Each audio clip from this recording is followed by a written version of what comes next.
అరే ఫంక్షన్ ఉంది కదా, నువ్వు ఫాస్ట్ గా రెడీ అయిపో, నేను తొందరగా వచ్చేస్తాను. ఎక్కడికి వెళ్తున్నారు? ఓ చిన్న పని ఉంది, నేను 10 minutes లో వచ్చేస్తా. ఓకే, లేట్ అయిపోతుందేమో ఏమి ఫంక్షన్ లేట్ కాదు, నీకు ఎలాగైనా రెడీ అయ్యేదానికి 1/2 hour పడుతుంది. నేను 15 minutes లో వచ్చేస్తా ఇంట్లోకి, సరేనా? ఏంటో మీరు, నాకు అర్థమే అవ్వట్లేదు.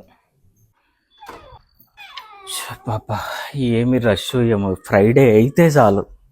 ఏమైపోయినారు? 10 నిమిషాల్లో వస్తా అన్నారు, అరగంట అయింది.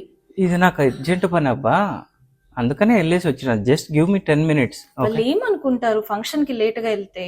ఏమనుకోరలే కానీ నేను జస్ట్ తొందరగా వచ్చేస్తా. Okay, 5 minutes. ఓకే సరే, ఆ బ్యాగ్ ఇచ్చేసి వెళ్ళండి. వద్దు, ఇది దీంట్లో కొంచెం ఇంపార్టెంట్ థింగ్స్ ఉన్నాయిలే, నేను మా వస్తా తొందరగా, సరేనా? నేను క్విక్గా రెడీ అయ్యేస్తా. ఏదో తేడాగా ఉంది. తీస్తా, నాలో ఉన్న క్రియేటివిటీ మొత్తం బయటికి తీస్తా, నా తడాకా చూపిస్తా. ఫంక్షన్ అయితే చాలా బాగా అయిందండి. అవునబ్బా, బాగైంది కానీ టూ మచ్ లేట్ అయిపోయింది. కానీ నేనైతే చాలా హ్యాపీ తెలుసా. ఎందుకు? నాకు మ్యాచింగ్ రిటర్న్ గిఫ్ట్ ఇచ్చారు. ఓ సరే, నేను ఫ్రెష్ అయ్యి వస్తాను. ఆగాగు, వద్దు, నీకు మళ్ళీ టైం పడుతుందేమో ఫ్రెష్ కావాలంటే. ఫస్ట్ నేను పోయి ఫ్రెష్ అయ్యేసి వస్తాను, నాకు మళ్ళీ పని ఉంది కొంచెం.